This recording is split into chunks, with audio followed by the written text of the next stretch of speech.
जान रहे थे कि पावर प्लांट के लिए जो उपयुक्त जगह होना चाहिए, कोल माइंस होना चाहिए, पानी होना चाहिए, वो व्यवस्था यहाँ नहीं है। ये जबरदस्ती वोट लेने के लिए यहाँ पावर प्लांट का शिलान्यास किया गया। डे 1 से मैं इस बात को बोल रहा था। चूंकि आप लोग जानते हैं, सारे लोग पढ़े लिखे हैं, पत्रकार हैं, पावर प्लांट वहीं बनता है। आप चले जाइए, पूरा सोनभद्र से लेकर के सिंगरौली से लेकर के उस क्षेत्र में पावर प्लांट बना है जहां कोयला बगल में है और पानी बगल में। अब भवनाथपुर में न कोयला है न पानी। तो ये तो जानबूझ करके जनता को धोखा देने के लिए उसी समय इन्होंने शिलान्यास किया था। इसी विषय को मैं डे 1 से 2014 से लेकर के आज तक अपने विषय पर मैं कायम हूं। और इसीलिए हम लोगों ने सीमेंट फैक्ट्री की बात कही, इसीलिए हम लोगों ने इंडस्ट्रियल कॉरिडोर की बात कही, उस पर लड़ाई लड़ा सदन में। आप लोग इसके सारे लोग साक्षी। अभी जब अनंत प्रताप देव जी की पिछला चुनाव हो रहा था तो मुख्यमंत्री आए थे और उन्होंने कहा था कि हम पावर प्लांट का शिलान्यास, पावर प्लांट जल्द से जल्द प्रारंभ करेंगे चुनाव के बाद। कहा था कि नहीं कहा था? सारे पेपर में छपा, आप लोग सारे लोग इसके गवाह हैं।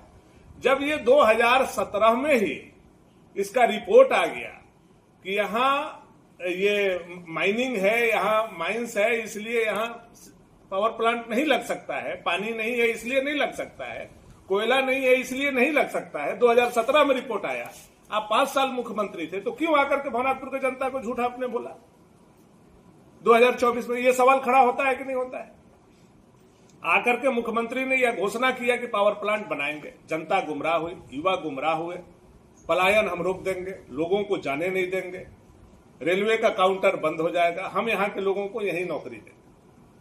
नौजवान युवा पीढ़ी 2014 का जो 10 साल का था 24 साल का हो गया, वो उस भूल को फिर से भूल गया और उन लोगों के छल में आ गया। जब चुनाव जीतने के बाद अनंत प्रताप देव भवनाथपुर आए, उस समय प्रेस में भी उन्होंने बोला कि मेरा पहला प्राथमिकता पावर प्लांट है, मैं पावर प्लांट लगाऊंगा। अभी उन्होंने क्वेश्चन किया, उस क्वेश्चन का अनंत प्रताप देव जी के जवाब पर बवाल मचा हुआ है, जिसको मैंने सोशल मीडिया पर डाला। अनंत प्रताप देव जी ने नहीं डाला, डालना उनको चाहिए था। सब बात पर वो डाल रहे हैं, तो इसको उनको डालना चाहिए था कि नहीं डालना चाहिए था? उन्होंने इसको छुपाया, चूंकि इसमें सरकार ने उनका पोल खोल दिया। उसने कह दिया कि रिपोर्ट आया, रिपोर्ट में वहां किसी भी आधार पर पावर प्लांट नहीं लग सकता है। साफ साफ लिखा है इसमें कि मिनरल बेरिंग एरिया होने की वजह से अनुपयुक्त घोषित कर दिया गया और वहां यह परियोजना नहीं लग सकती। ये 2017 का रिपोर्ट आया, खत्म हो गया। उसके बाद भी लगातार इन लोगों के द्वारा झूठ बोला। अभी भी वो लोग झूठ बोल रहे हैं, अपने लोगों से, अपने दलालों से, अपने चमचों से झूठ बोलवा रहे हैं कि पावर प्लांट लगेगा। सबसे पहले तो विधायक को यह बताना चाहिए आकर के जनता के बीच में कि उन्होंने ये क्वेश्चन किया कि नहीं किया और ये जवाब आया कि नहीं आया। आया तो उनको जनता को बताना चाहिए कि नहीं बताना चाहिए, ये जवाब आया है, सही है, गलत है, क्या हो रहा है। तो वो अपने दलाल और चमचों को लगा करके प्रेस कॉन्फ्रेंस करा रहे हैं कि पावर प्लांट लगेगा। मुझे जहां तक जानकारी है, जब ये जवाब आया तो अनंत प्रताप देव जी व्यक्तिगत रूप से मुख्यमंत्री से मिलने गए और मुख्यमंत्री के चैम्बर में बंद करके हुचुक के रोने लगे। हुचुक के रो रहे थे। वहां के प्रत्यक्षदर्शी, चूंकि हम लोगों के भी तो मित्र हैं, ठीक है, राजनीतिक अलग अलग है, लेकिन बहुत सारे मित्र हैं जो सीएम के अगल बगल रहते हैं। उन लोगों ने कहा कि आपका विधायक हुचुक के रोने लगा और पैर पकड़ लिया मुख्यमंत्री का। वो कहा कि बताइए, आपने पावर प्लांट को कैंसिल कर दिया, अब हम लोग कैसे मुंह दिखाएंगे, कैसे जाएंगे क्षेत्र में, हम तो मर जाएंगे, हम तो सल्फास खा लेंगे।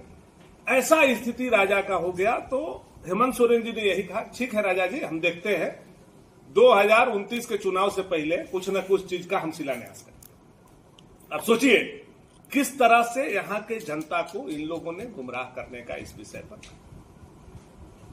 लगातार जनता को पावर प्लांट के नाम पर यहां भवनाथपुर को इन लोगों ने ठगने का।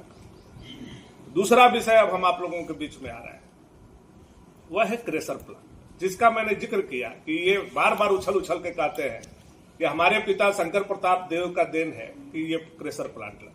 मैं आज बोलता हूं, आरटीआई आप लगाइए और जाकर के पता कीजिए कि जमीन एक्वायर कब हुआ था और उस समय का स्थानीय विधायक कौन। जब विधायक का ही सब कुछ है तो उस समय तो स्थानीय विधायक लाल हेमंत प्रताप देहाती जी थे, उनके समय एक्वायर हुआ था जमीन।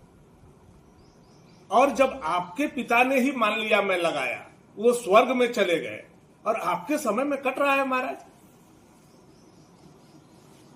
आप बोलते हैं भानु जी के समय में टेंडर हुआ था। आप लोग सारे पत्रकार इस बात के गवाह है। मेरे समय में नहीं, 2003 से टेंडर हो रहा है पावर प्लांट कट, ये क्रेशर प्लांट कटिंग का 2003 से, जब मैं विधायक नहीं था। याद होगा आप लोगों को, मैंने कहा था इसी चौक पर टाउनशिप में कि जो भी क्रेशर प्लांट को काटने में हाथ लगाएगा उसका हाथ काट दिया। मैं उस समय नौजवान संघर्ष मोर्चा का बहुत ही मजबूती से अपने पक्ष में, जनता के पक्ष में खड़ा होकर के हजारों लोगों के बीच में इस बात को कहा था। उसके बाद से प्लांट कटिंग की किसी की हिम्मत नहीं। बार बार ऑक्शन होता था, बार बार एक आध गाड़ी ये लोग किसी तरह से चोरी छुपा ले जाता था, लेकिन प्लांट काटने का हिम्मत कभी नहीं। प्लांट कब कटता है? 10 बार कम से कम ऑक्शन हुआ होगा और 10 बार रद्द हुआ होगा, क्योंकि किसी को हिम्मत नहीं था कि भानु जी यहां है, विधायक हैं, हम पावर ये क्रेशर प्लांट काट करके ले जाएंगे। कैसे कटा? जब अनंत प्रताप देव जी विधायक बने, उनको 4 ठो फॉर्च्यूनर मिला, दीपक जी को अलग मिला, ताहिर जी को अलग मिला, राजा जी के बेटा को अलग मिला और राजा जी को अलग मिला। 4 फॉर्च्यूनर जब मिला, क्रेशर प्लांट आज आपका कट के गिर गया।